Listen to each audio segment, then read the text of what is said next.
নমস্কার বন্ধুরা, আরও একটা নতুন রেসিপির ভিডিওতে আপনাদের সবাইকে স্বাগত। আজকে আবার সজনে ফুলের 2 রকম রেসিপি নিয়ে চলে এসেছি।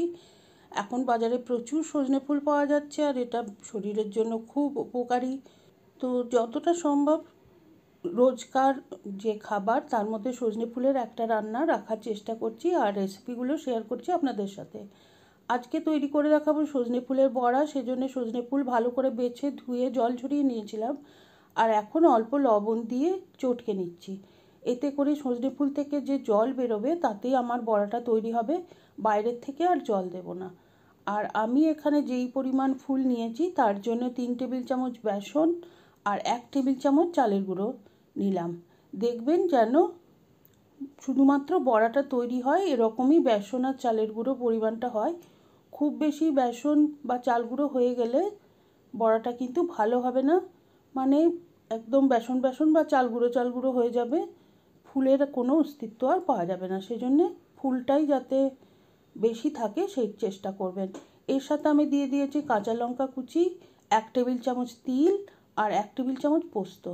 এই তিল আর পোস্তটা হচ্ছে বড়ার মধ্যে একটা ক্রাঞ্চ আসার জন্য, আপনারা চাইলে নাও দিতে পারেন বা যে কোনো একরকম দিলেও হবে। এখন বড়াগুলো তো তৈরি করে নিয়েছি, কড়াইতে গরম করতে দিচ্ছি সর্ষের তেল। বড়াটা আমি সর্ষের তেলে ভাজবো, আপনারা আপনাদের পছন্দ মতো যে কোনো তেলেই এটা তৈরি করতে পারেন। সর্ষের তেলটা গরম হয়ে গেলে আমি ছোট ছোট করে বড়াগুলো ছেড়ে দেব। আর বড়াটা কিন্তু যতটা সম্ভব পাতলা পাতলা করে তৈরি করবেন, তাতে করে খুব তাড়াতাড়ি ভাজাও হয়ে যাবে আর ভেতর পর্যন্ত একদম কুক হয়ে যাবে। বড়া মোটা করে তৈরি করলে ভাজতে সময় লাগে আর ঠিকভাবে ভাজাও হয় না, খেতে খুব একটা ভালো লাগে না, মচমচেও হয় না। তো আপনারা দেখছেন যে বড়াগুলো আমি ভেজে নিয়েছি আর এইভাবে করে যতগুলো বড়া তৈরি হয়েছে সমস্তই আমি তৈরি করে নিয়েছি। আর এখন গরম গরম এটা সার্ভ করে দেবো। এটা শুধু ভাত নয়, চা কফির সাথেও ভালো লাগবে।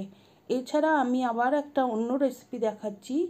আমার চ্যানেলে সজনে ফুলের বিভিন্ন রকমের রেসিপি আছে, আমি উপরে আই বাটনে লিংক দিয়ে দেবো, আপনারা দেখে নিতে পারেন। এটা তিল আর সর্ষে দিয়ে তৈরি করছি।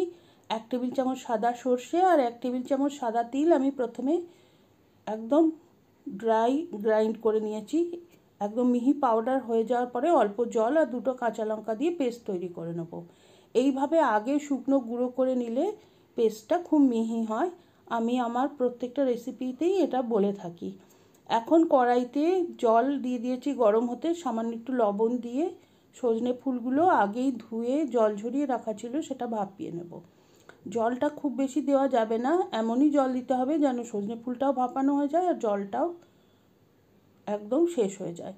তো দেখছেন আমি 10 মিনিট মিডিয়াম হিটে ভাপিয়ে নিয়েছি আর জলটা প্রায় মরেই গেছে আর সজনে ফুলটাও কিন্তু অনেকটাই পরিমাণে কমে গেছে, সেদ্ধ হয়ে গেছে। এখন কড়াইতে সর্ষের তেল দিয়ে তার মধ্যে কুচি করে কাটা একটা শুকনো লঙ্কা আর 1 চা চামচ পোস্ত দিয়ে দিয়েছি। পোস্তটা অপশনাল, আপনি চাইলে এটা নাও দিতে পারেন। এখন একটা মিডিয়াম সাইজ আলু কিউব করে কেটে নিয়েছিলাম সেটা দিয়ে দিলাম আর এইটা কিন্তু ছোট ছোট করে কেটেছি যাতে করে তাড়াতাড়ি রান্নাটা হয়ে যায়। একটা পেঁয়াজ দিয়ে দিয়েছি, এটা সম্পূর্ণই অপশনাল, আপনি চাইলে এই পেঁয়াজটা অনায়াসেই স্কিপ করতে পারেন। সামান্য লবণ আর হলুদ দিয়ে আমি আলুটা খুব ভালোভাবে ভেজে নেব। দেখতে হবে যেন আলু যেন প্রায় সেদ্ধই হয়ে যায়। তারপরে দিয়ে দিয়েছি সেদ্ধ করে রাখা সজনে ফুলটা, ভালো করে মিশিয়ে নিচ্ছি আর তার সাথে তেলের মধ্যে এটা অল্প নাড়াচাড়া করে ভেজেও নিলাম। এখন দিয়ে দিয়েছি 1 মুঠো মটরশুঁটি। এই মটরশুঁটিটাও অপশনাল, এখন বাজারে মটরশুঁটি পাওয়া যাচ্ছে সেজন্যই দিলাম, আপনি চাইলে এটা স্কিপ করতে পারেন। মশলাটা দিয়ে দিয়েছি, যে মশলাটা বেটে রেখেছিলাম। এখন খুব ভালো করে সবজির সাথে মিশিয়ে এটাকে ভেজে নেব। মশলাটা বেশ ভাজা ভাজা হয়ে গেলে এখন আমি দিয়ে দেবো সামান্য একটু জল। ব্লেন্ডার জার ধুয়ে সামান্যই একটু জল দিয়েছি, কেননা আমার কিন্তু আলুও সেদ্ধ আর ফুলটাও সেদ্ধই হয়েছিল, তো সেই জন্য বেশি জল দিলে রান্না হতে বেশি সময় লাগবে আর সবজিটাও বেশি গলে গিয়ে ঘেঁটে যেতে পারে। সেজন্য সামান্য জল দিয়ে ঢাকনা দিয়ে একদম লো হিটে 10 মিনিট রান্না করে নিয়েছি আর তার মধ্যে মাঝে একবার আমি কিন্তু উল্টে দিয়েছিলাম। এখন দেখুন 10 মিনিট বাদে ঢাকনা খুলেছি, জল প্রায় শুকিয়ে এসছে। আমি এখন আলু আর মটরশুঁটি একটু একটু হাতা দিয়ে চেপে চেপে ভেঙে দিচ্ছি, এতে করে তরকারিটা বেশ মাখো মাখো হবে।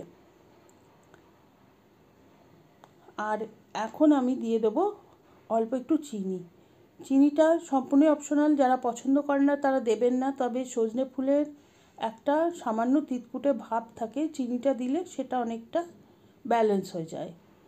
আর রান্না আমার এখন তৈরি হয়ে গেছে, একদম শেষ পর্যায়ে আমি 1 টেবিল চামচ কাসুন্দি এর মধ্যে দিয়ে দিলাম। বাড়িতে থাকলে অবশ্যই দেবেন, এটা তরকারির ফ্লেভারটা আর স্বাদটা অনেকটাই বাড়িয়ে দেয়। এখন আমি গ্যাসটা অফ করে দিয়েছি, আর এইটা গরম গরম ভাতে গরম গরম একবার খেয়ে দেখবেন, অসাধারণ লাগে। বাড়িতে অবশ্যই ট্রাই করবেন, কমেন্ট করে জানাবেন কেমন লাগলো। আর রেসিপি ভালো লাগলে please like, share and subscribe.